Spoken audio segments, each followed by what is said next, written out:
마가복음 14장 12절 21절의 말씀입니다. 얼마 전에 그 뉴스에 보니까 전라북도 어떤 초등학교의 교사 같아요. 어떤 사람이 그 물품을 샀는데 물품과 하자가 있어 이의를 제기했던 모양이에요. 그러니까 그 제조업자 측에서는 우리는 일반적으로 소비자들이 안 팔고 학교에만 납품하는데 그래서 이제 문제가 됐지요. 그래서 보니까 그 교회에 급식을 담당하는 그 교사가 거의 학생들한테 그걸 자기가 빼돌려가지고 인터넷에다 판매를 했던 모양이에요. 그래가지고 그 기사화되니까 아니 세상에 어떻게 학교 선생님이 그럴 수가 있느냐. 그래가지고 그게 상당히 문제가 된 지가 있지요. 우리는 항상 뭐라고 하냐면은 나름대로 사회적으로 존경을 받고 그리고 우리가 가지고 있는 이 선입견이 있어요. 근데 그런 분들이 의외의 행동을 하면은 우리가 충격을 받잖아요. 저는 오늘 말씀을 또 이렇게 보면서 그런 생각이 났어요. 사람은요 항상 마음에 이중적인 것이 있습니다. 우리가 겉으로 볼 때는 저 사람이 다 도덕적이고 윤리적이고 다 깨끗하게 사는 것 같은데 그 마음의 한편에는 그 죄적인 욕망이 다 있습니다. 그러니까 그 환경이 주어지면은요 자기도 모르고 충동적으로 그 죄의 유혹에 빠져들어가요. 그러면서 결국은 행동을 옮겨서 이런 일이 일어나게 되는 거죠. 그래서 사람들을 보면 뭐라고 합니까? 저 사람 나쁜 사람이라고 그러는데 여러분 그 사람을 책망하기 전에 우리 자신을 한번 돌이켜봐요. 나도 그런 환경에 완벽한 그런 환경에 있을 때에 나는 정말 깨끗할 수 있는가? 여러분 누구도 자신할 수 없습니다. 물론 아주 권력을 이용해서 아주 의도적으로 이렇게 부정부패 이렇게 부정행위를 하면은 그것은 지탄받을 거지만은 사람은 누구나 보면은 그 물질에 대한 탐욕이 있기 때문에 그런 환경이 주어지면은 아무리 도덕적으로 깨끗하고 올바르게 살았던 사람도 그런 욕망이 있어도 자기도 모르게 한순간에 그렇게 될 수가 있다는 거예요. 오늘 그런 말씀을 예수님께서 이 가룟 유다 또 예수님의 다른 제자들 통해서 우리에게 보이는 거예요. 인간이라는 것이 어떤 존재인가?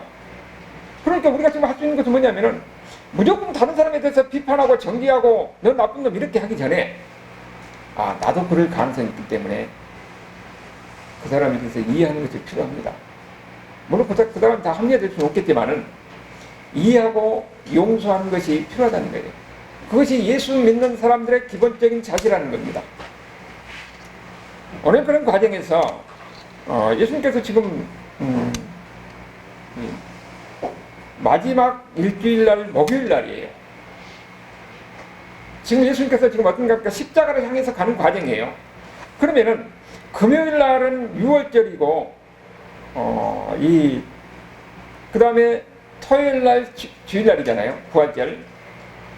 그러면은 금요일날 전날 목요일날은 뭐하냐? 그 당시에 유대인들에게서는 6월절을 준비하는 날이에요. 6월절을 준비하면 어떻습니까? 오늘 12절에서는 양 잡는 날이라고 그랬잖아요. 양을 잡아서 6월절을 준비하는 겁니다. 이제 그날이 있었던 일이에요. 그러니까 6월절 하루 전날이니까 지금 만찬을 준비하는 거죠. 우리가 지금 예수님의 지금 3년 반의 공생의 사역을 우리가 돌이켜보면은 예수님께서 계속 강조하는 건 뭡니까? 내가 메시아다. 내가 구원을 하기 위해서 세상에 오셨다고 그렇게 강조를 하잖아요. 그런데 나중에 보면은 예수님이 어떻게 됩니까? 십자가에서 죽으신 겁니다. 그러면은 예수님께서 이 세상의 메시아는 세상을 구원하기 위해서 오신 분이니까 세상을 구원하기 위해서 오신 분 스스로 메시아라고 하고 세상을 구원하겠다고 오셨다고 그렇게 말씀하셨는데 그분이 십자가에서 죽으신 이 사건에 대해서 어떻게 받아들일 거냐? 그래서 이 비판적인 시각을 가진 자유주의 신학자들은 예수님이 이 땅에 오셔서 자기가 메시아로서 선포하고 메시아로서 활동을 했는데 결국은 실패해서 로마 군인에 의해서 처형을 당해서 죽었다. 그래서 예수님은 실패자다. 그렇게 얘기를 해요. 그것이 한때 1920년대, 30년대는 아주 세상을 횡행해가지고 온 교회에 아주 교회를 혼란시켰다는 그런 시대가 있었어요.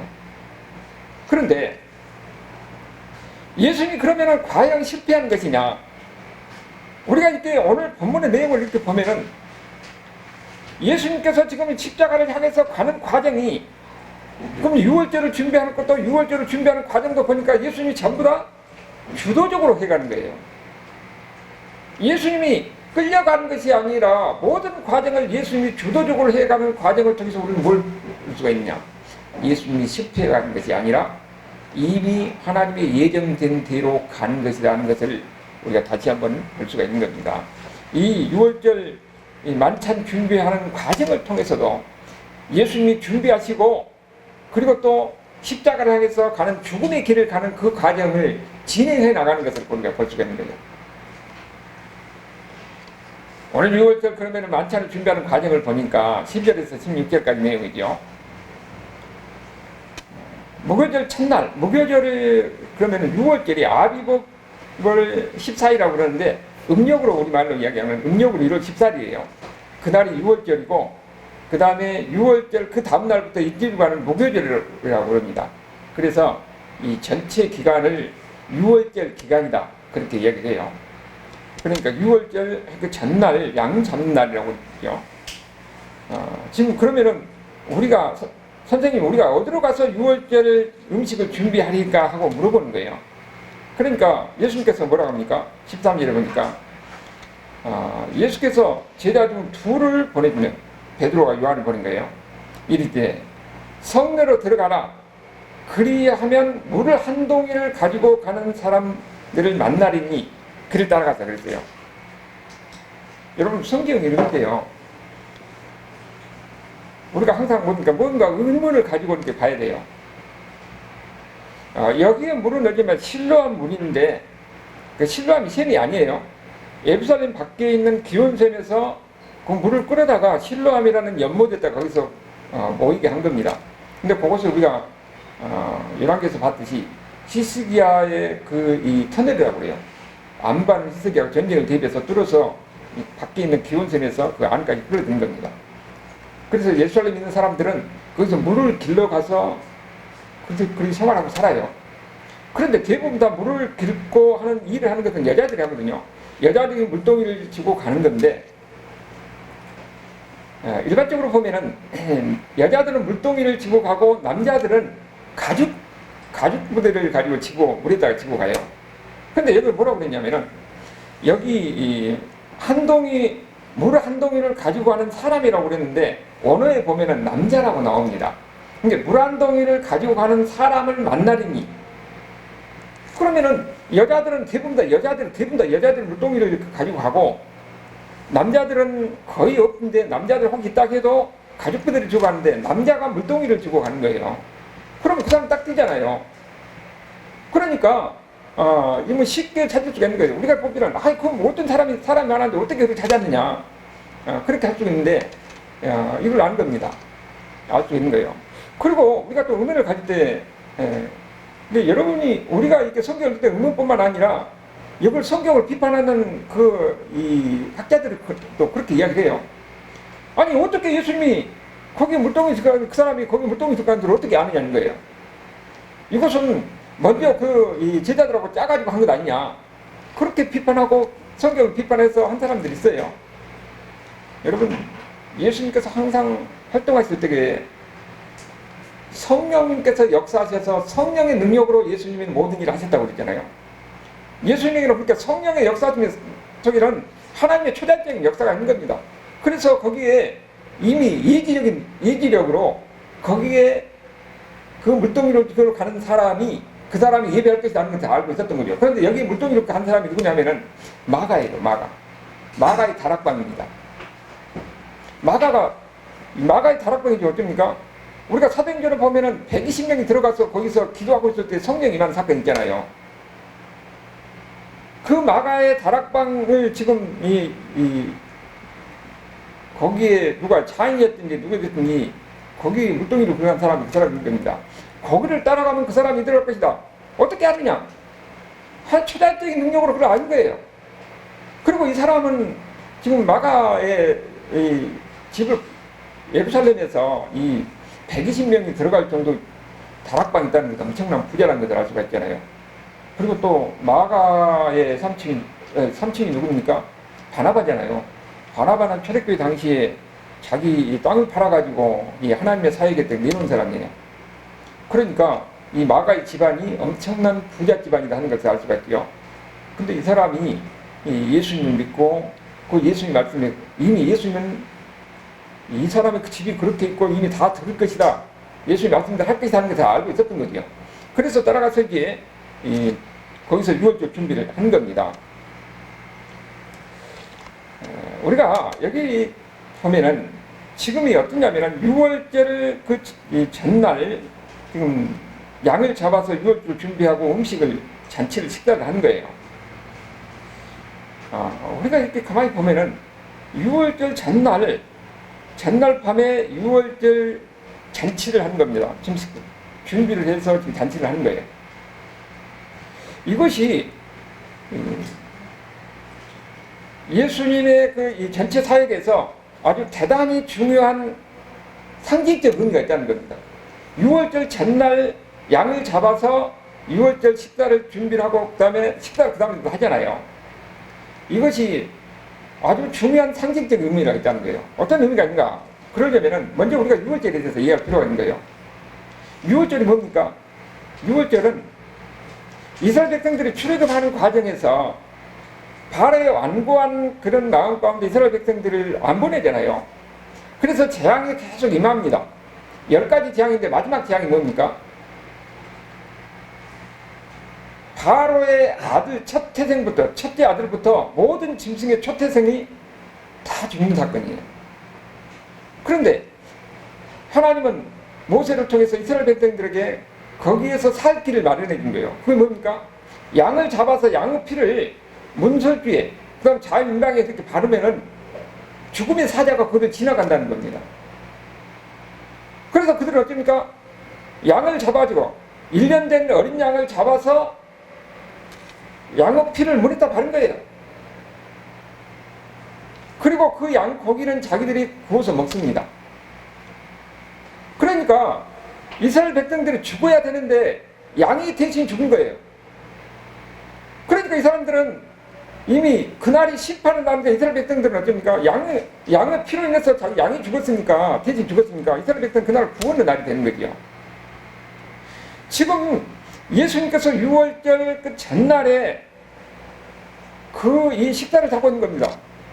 어떤 식사를 하고 있어요? 어린 양인 이 양을 잡아가지고 양이 대신 죽어서 이스라엘 백성들이 그날이 애굽 사람들에게는 심판의 날고 이스라엘 백성들은 구원의 날인데 예수님이 그날 이 식사를 한다는 것은 이미 예수님이 상징적으로 이 어린 양, 예수님이 다시 이 어린 양을 대신한다는 그런 의미가 들어있는 거예요. 그러니까 예수님이 첫 사역의 초기에 세례요한이 예수님을 보고 뭐라고 합니까? 보라 세상의 죄를 지고 가는 하나님의 어린 양이라고 그러잖아요. 예수님이 하나님의 어린 양으로서 대신 우리 죄를 짊어지고 죽은 겁니다. 그런데 유월절이 바로 예수님께서 우리 죄를 대신 짊어지고 유월절에 죽은 거예요. 그러니까 지금 예수님이 유월절을 지킨다는 것은 예수님이 이런 상징적 의미를 가지고 같이 제자들과 유월절을 식사를 한 겁니다. 그거를 통해서 예수님이 누군가 하는 것을 우리에게 준 거죠. 그렇다면은 이것이 그냥 예수님의 실패가 아니고 이미 하나님의 예정된 길이라는 것을, 그리고 또 모든 과정을 예수님이 주도적으로 해서 가진다 하는 것을 알 수가 있는 거죠. 예수님이 누구냐? 예수님이 누구냐 하는 것을 유월절 하루 전날 양을 잡고 준비를 하고 식사를 하는 과정을 통해서 내가 바로 이 유월절의 어린 양이다 하는 것을 보여주고 있는 거예요. 그리고 유월절은 공적으로 예수님의 안에서 모든 것이 완성된 겁니다. 예수님 십자가의 죽음으로 해서 결국은 유월절이 완성이 되는 거예요. 그리고 예수님께서는 어떻습니까? 이 마지막 이 유월절을 식사를 하면서 이제는 예수님 안에서 모든 유월절이 완성되기 때문에 끝나는 거거든요. 그리고 예수님이 새로운 제도를 만듭니다. 그게 뭐예요? 성만찬이에요. 그때부터 예수님께서 성만찬을 지키면서 너희들은 내가 다시 올 때까지 나의 죽음과 이 내 피와 이 내 몸을 상징하는 이 떡과 잔을 마시면서 항상 나를 기념하라고 그렇게 말씀하신 거죠. 그래서 이제는 예수님께서 이미 6월절의 어린 양으로서 대신 죽으시고 이제는 우리에게 새로운 제도를 맡으면서 항상 성만찬을 하면서 예수님을 기념하라고 그랬지요. 그러니까 이제 예수님 이후로는 어떻습니까? 새로운 시대가 열린 겁니다. 지금이 바로 이제는 그 후로 계속 새로운 시대가 열리는 거죠. 그래서 예수님이 하나님의 어린 양이라는 것은 이미 예수님의 실패가 아니라 이미 구약에서도 계속되는 예언된 일이고 예수님이 그 길을 가고 있는데 주도적으로 가고 있다는 것을 우리에게 보여준 겁니다. 그것이 바로 6월절 잔치에서 우리에게 보여준 거죠. 그리고 실제로 유대인들의 그 6월절 잔치를 할 때 보면요, 가족 단위로 모여서 잔치를 해요. 그럼 가족이 그러면 항상 각 테이블에 앉아가지고 그 6월절 할 때는 아버지가 가장으로서 이 제사장 역할을 해요.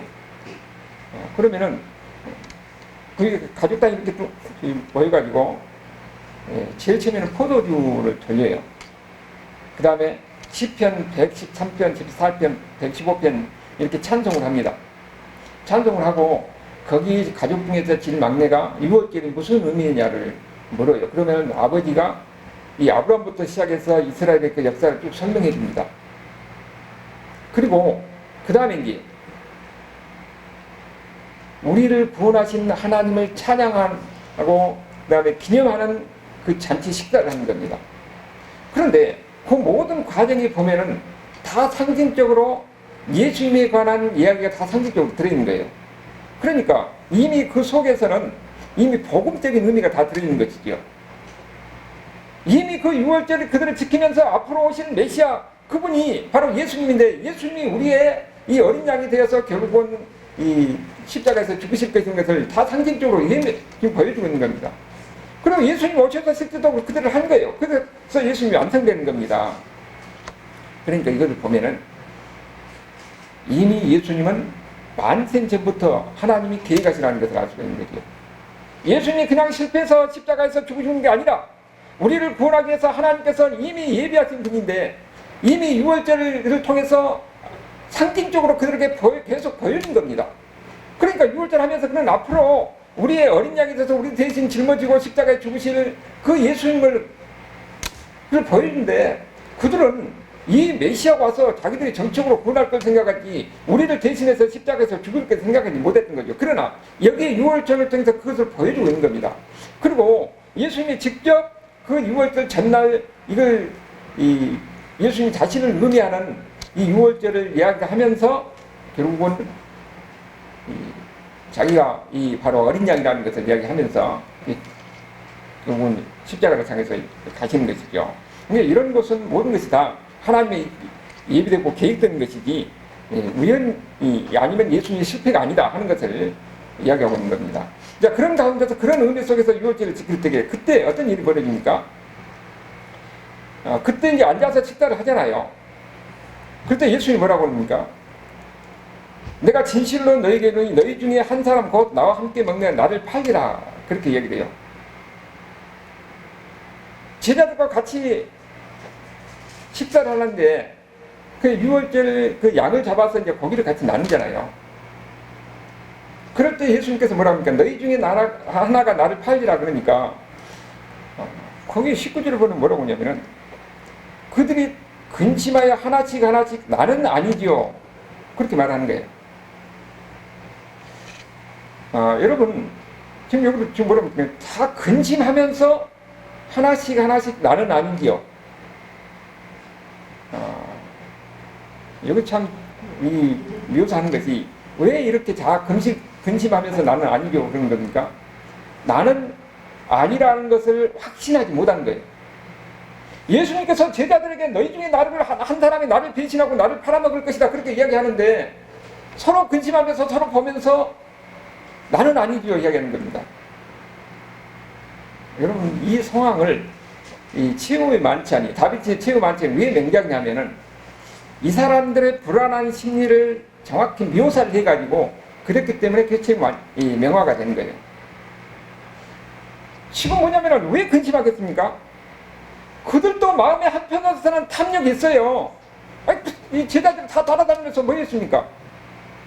자기들은 지금 예수님을 따라다니면 메시아 왕국이 되면 자기가 한 자리를 할 것을 생각했잖아요. 뭐니까 이득을 취할 것을 그렇게 하면 나름대로 자기 욕심을 가지고 예수님을 따랐던 그 사람들이잖아요.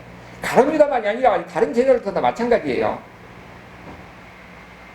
그러니까 나는 아니라고 확신을 못하는 겁니다. 여러분 사람의 마음은요, 여기 다른 제자들의 마음과 저와 여러분들의 마음이 다 똑같다는 것을 인식을 해야 되는 겁니다. 나는 아니라고 확신을 못하고 있는 거예요. 예수님, 제자들은 누굽니까? 그 많은 사람들에게 선택을 받아서 예수님 3년 반 동안 다니면서 예수님의 기적을 보기도 하고 능력을 보기도 하고 또 예수님의 가르침을 받은 사람이에요. 그리고 다른 사람에게 존중을 받은 사람입니다. 그런데 그럼에도 예수님이 너희 중에 하나가 나를 팔 것이다 하는데 나는 아니라고 확신을 못하는 겁니다. 그러니까 그들은 한편으로는 예수님을 따라다니면서 한편으로서는 자기의 욕심이 다 있었던 거지요. 그러니까 기가 되면은 너희 중에 하나가 판다니까 혹시 내가 예수님 하지 않을까? 이런 마음을 가지고 있다는 겁니다. 여러분 우리도 마찬가지예요. 우리도 나름대로 신앙생활을 한다고 해서 하나님을 경건하게 섬긴다고 하지만은 환경이 주어지면 어떻습니까? 나름대로 가지고 있던 마음속에 있는 탐욕이 발동을 할 수 있는 겁니다. 그러니까 우리는 그래서 하는 이야기가 그래요. 그 교사가 그런 나름대로 그 존경받는 교사가 한순간에 잘못된 생각으로 결국은 그런 일을 했는데 우리는 그 사람을 비판하기 전에 우리도 그러진 환경 속에서 주의될 때 나는 안 하리라고 자신할 수 있냐는 거예요. 그러니까 우리는 그들을 무조건 비판할 것이 아니라 그 사람을 용서하고 이해하고 우리를 예수 믿는 사람들은 용납하는 것이 필요하다는 것입니다. 예수 믿는 사람들을 다 그러니까 정죄하는 것도 아니잖아요. 여기에 그런 불안한 마음은 다른 사람이 아니라 우리의 마음도 얼마든지 그럴 수 있다 하는 것을 인정을 해야 된다는 거예요. 그리고 여기 보면은 예수님께서는 이제 좀 예전대로 십자가의 길을 가시잖아요. 근데 그 길을 가는 과정이 어떻습니까? 예수님은 그 가는 과정에서 이제는 예수님이 팔리고 그 다음에 아주 능력의 길을 가잖아요. 빌라도 집을 갔다가 헤로드 집을 갔다가 오히려 뺨을 맞고 오늘 이런 능력의 길을 가는 겁니다. 그것이 예수님이 십자가를 기르는 과정 속에서 어둠의 길이에요. 어둠의 순간이죠. 그런데 이 길이 다 뭐라고요? 이미 하나님께서 이전부터 계획하시고 준비하신 대로 예정된 길을 가고 있다는 겁니다. 그래서 예수님께서는 그 길이 불가피하게 하나님께서 예정된 길이다 하고 그렇게 가는 거예요. 그렇지만 그 길이 실패한 길이냐? 하나님을 모를 때는 그것이 실패한 길 같은데 이것이 하나님께서 우리를 구원하는 생명의 길이라는 거지요. 근데 우리도 마찬가지라는 겁니다. 우리도 인생을 살다 보면은 우리도 본의 아니게 우리가 알 수 없는 그런 어둠의 순간이, 고통의 순간이, 아픔의 순간이, 실패의 순간이 있을 수가 있는 거죠. 그런데 예수님의 모든 길을 하나님은 아시고 예비한 대로 가서 결국은 그 길이 구원의 길이고 생명의 길인가 마찬가지로 우리에게도 마찬가지입니다.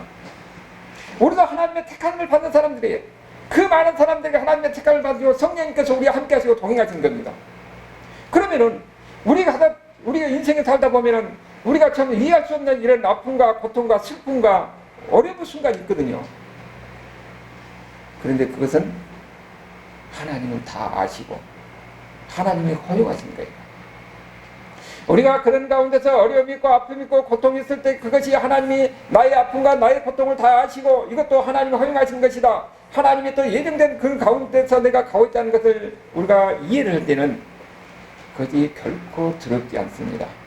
어떤 어려움도 어떤 고난도 하나님이 함께 하시고 하나님이 아시고 하나님이 더 끝이 있을 것이라는 것을 믿을 때는 이것을 당당히 이겨낼 수가 있는 거예요. 그래서 예수 믿는 사람들은 세상 사람들과 다르게 엄청난 에너지가 거기 있는 겁니다. 힘이 있는 거예요. 죽음의 길도 마다하지 않고 갈 수 있는 것입니다. 어떤 환경에서 예수 믿는 사람들이 거기 들어가면은 그 환경을 헤쳐나가고 일어서는 거예요. 어딘지 복음에 들어가면 세상이 변하고, 먼저 인생이 변하고, 가족이 변하고, 세상이 변하는 것을 우리가 역사적인 상태에서 보여주잖아요. 그것이 예수님의 십자가의 길을 가는 과정에서도 우리에게 보여준 겁니다. 예수님이 고난을 받고 사람의 능력을 받았고 어둠의 순간을 그랬지만은 그것이 하나님의 큰 계획 속에서 하나님께서 우리를 향한 하나님의 구원의 그 여정 속에 드는 거지. 우리도 마찬가지로 우리 인생 속에서 우리에게는 어둠의 순간이 있지만은 그것이 우리는 운이 없어서 아니면은 우리가 버림받아서 그런 것이 아니라는 거죠. 그래서 하나님은 우리가 이런 가운데 있는 하나님의 백성들을, 예수 믿는 사람들이 이를 이해할 때에 이런 어떤 상황 속에도 힘을 얻고 지혜를 얻고 용기를 얻어서 모든 환경을 이겨낼 수가 있는 겁니다. 우리가 여기서 또 한 가지 보면은, 그러면은 이 다른 제자들도 다 그런 가운데 있는데 가룟 유다를 예수님이 다 버렸느냐? 하나님이 가룟 유다를 과연 버렸느냐? 요한복음 13장 21절에 보면은 뭐라고 나오냐면은, 예수께서 이 말씀을 하시고 심령이 괴로워 증언하여 이르시되 내가 진실로 진실로 너희에게 이르노니 너희 중 하나가 나를 팔리라. 예수님이 괴로워하면서 너희 중에 하나가 나를 판다고 이렇게 말씀하겠어요. 그러면 예수님이 십자가에 가는 것이 두려워서 괴로워하는 것이냐? 그게 아니라는 거예요. 가룟 유다가 불쌍해서 가룟 유다에 대한 안타까운 마음속에서 예수님께서 심령이 괴로운 겁니다. 예수님은 이미 예수님이 가는 길이 십자가의 길, 고난의 길, 어둠의 길, 슬픔의 길이라는 것을 예수님이 다 아세요.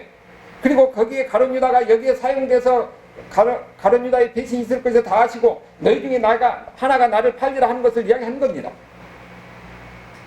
그러니까 가룟 유다가 팔 것을 이미 다 하는 거죠. 그러면은 가룟 유다가 결국은 일을 행하는데 그가 멸망으로 가는 것을 예수님은 원치 않는 겁니다. 그러니까 여기 말씀하신 것도 너희 중에 하나가 나를 팔리라 하는 이 말씀도, 여러분 그런 상황에서 우리가 생각해봐요. 아니 같이 다 식사를 하고 있는데 너희 중에 하나가 나를 팔리라 할 때에 다른 사람들은 일반적인 탐욕 속에서 혹시 나는 아니죠 그렇게 얘기했지만 가룟 유다는 이미 마음에 작정을 한 사람이잖아요. 그럴 때 그 마음이 어떻게 돼요? 얼마나 뜨끔했겠습니까? 그러니까 자기는 이미 작정을 하고 왔기 때문에 예수님께서 그렇게 얘기하는 것은 가룟 유다에게 어떻게 보면은 다른 사람 공개적으로 너 나를 팔 것이다 이렇게 한 게 아니라 스스로 깨닫고 돌이키기를 원하는 예수님의 마음을 우리가 볼 수가 있는 겁니다. 예수님은 그가 멸망해서 멸망으로 가는 길을 그야말로 하나님의 아들 메시아 예수 그리스도를 죽음으로 몰고 와서 팔아서 죽음으로 몰고 가게 하는 그런 저주받는 사람이 아니라 지금 이 순간에서 돌이켜서 예수님 앞에서 들어와서 회개하고 구원받는 사람이 되기를 원하는 것이 예수님의 마음이에요. 그래서 지금 구체적으로 어느 정도까지 얘기합니까? 20절에 보면은 12 중 하나 곧 나와 함께 그릇에 손을 놓고 있는 사람이라고 그러잖아요. 구체적으로 지적을 하잖아요. 얼마나 뜨끔했겠어요. 이것이 예수님의 마음입니다. 예수님은 가룟 유다까지도, 가룟 유다 아니라도 예수님은 하나님의 예정길을 가기를, 십자가의 길을 가게 되어 있습니다. 그러나 예수님의 12개 중 하나인 가룟 유다가 그가 돌이켜서 예수님 앞에서 멸망하는 게 아니라 구원받는 천국길을 가기를 원한 것이 예수님의 마음이에요. 우리가 가룟 유다를 보면은 이렇게 예수님께서 구체적으로 다른 사람이 공개석상인데 너 하고 이렇게 지적 안 했지만은 지금 떡을 지금 여기 잡고 있는 사람이라고 얘기했으면 얼마나 구체적으로 얘기했잖아요. 그래서 그가 이 지적을 받고 회개하고 토하기를 원하는 것이 예수님의 마음이에요. 그런데 그는 끝까지 돌이키지 않았습니다. 왜? 탐욕이 너무 컸던 거지. 우리가 이게 앞에서 보면은 마리아가 향유를 300데나리온에 팔 것이라고 계산한 사람도 누구예요? 가룟 유다예요. 그 비싼 것을 왜 거기다 허비하냐고 하고 지적한 사람도 가룟 유다고, 그걸 이 계산이 빨라가지고 금방 이것이 한 3천만 원 정도 돈 될 것이다 하고 계산하면 가룟 유다입니다. 그리고 거기에 대해서 평가를 뭐라고 그랬습니까? 그가 가난한 사람을 생각이 아니라 저는 도둑이라 물질에 대한 탐욕 때문에 그렇게 이야기했다고 성경에서 그렇게 이야기하고 있잖아요. 그리고 가룟 유다는 지금 예수님을 따라다니면서 뭡니까? 무엇인가 자기가 좀 이득을 생각해 준 거죠. 그런데 예수님은 이제는 십자가에 죽는다, 자꾸 죽는다 하는 소리를 이야기 많이 하니까 지금까지 자기가 예수님 따라다니면서 남은 건 뭡니까? 실망한 거지요. 그래서 마지막 예수님을 팔아서 언젠 30이라도 건지려고 예수님을 판 겁니다. 그렇게 탐욕이 가득한 사람이기 때문에 그는 예수님이 구체적으로 그렇게 지적을 했음에도 불구하고 그는 돌이키지 않는 겁니다.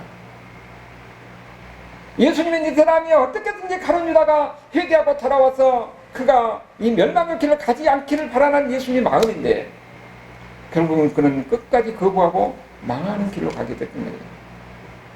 여러분, 예수님은 우리 한 사람도 우리가 예수 믿다가 실족해서 세상의 멸망의 길로 가는 것을 원치 않습니다. 인간은 보면은 항상 우리는 다른 제자들과 마찬가지로 항상 죄의 유혹은 항상 우리 마음에 있어요. 나름대로 보면 탐욕의 욕심이 다 있습니다. 환경이 주어지면 나도 죄를 범할 수가 있는 거예요. 그런데 그런 일반적인 그런 상황 속에서는 우리가 예수 믿는 사람들은 조금이라도 지그치기 이런 마음이 들면 어떻습니까? 두려움이 오잖아요. 예수님께 성령이 계시니까 두려움이 옵니다. 그렇기 때문에 하나님 무서워서 우리는 못하잖아요. 그런데 그걸 정도로 넘어서면은 예수님께서 그렇게 가룟 유다가 지금 다니면서 예수님에 대해서 얼마나 많이 알았습니까? 예수님의 가르침도 알았고 예수님이 누군가를 알았고 지금 6월절 양을 통해서 내가 지금 어떤 분이다 이미 예정된 이 하나님의 이 어린 양으로서 십자가에 갈 것을 다 얘기하면서 예수님이 누구인가? 그리고 그 전에는 베드로가 뭐라고 했습니까? 고백까지 했잖아요. 저는 그리스도시여 살아계신 하나님의 아들이라고까지 이렇게 고백했잖아요. 그러면 그걸 이 가룟 유다가 들었어요, 안 들었어요? 그런데도 그는 탐욕이, 돈에 대한 욕심이 하나님의 말씀 귀가 안 들어오고 베드로의 말 귀가 안 들어왔던 거예요. 여러분, 그것이 남의 이야기가 아닙니다.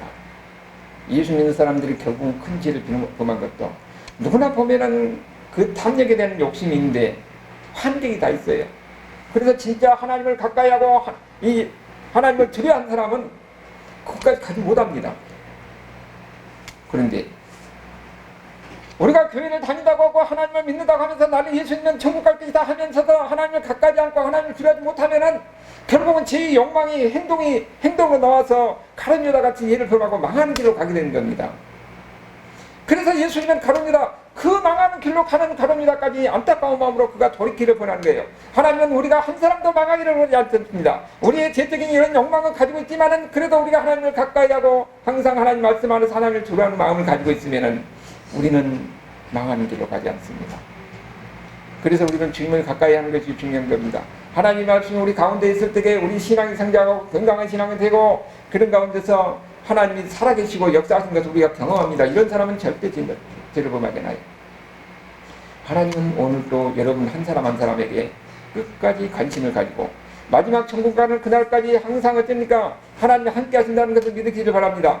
내가 이 세상의 물질이나 탐욕에 거두어서 결국은 거기에 넘어가는 그런 순간까지 가지 않도록 하기 위해서는 항상 우리는 하나님을 의지하고 나를 위해서 십자가에 죽으신 예수님을 붙들고 예수님을 바라보고 예수님의 말씀이 무엇인가 그것을 의식하면서 살아갈 때에 우리는 망하는 길로 가지 않고 생명의 길로 가는 겁니다. 인간의 욕망 속에서는 한순간도 다른 사람으로 다른 길로 가려고 하는 그런 생각이 든 순간에도 우리를 쳐서 우리를 깨우쳐서 결국 바른 길로 가게 하는 거예요. 여러분이 바로 그런 사람입니다. 그런 가운데서 생명의 길 가운데서 천국을 하는 그날까지 함께 하나님의 은혜 안에 살아가는 저와 여러분의 삶이 될 수 있기를 주님으로 축원합니다.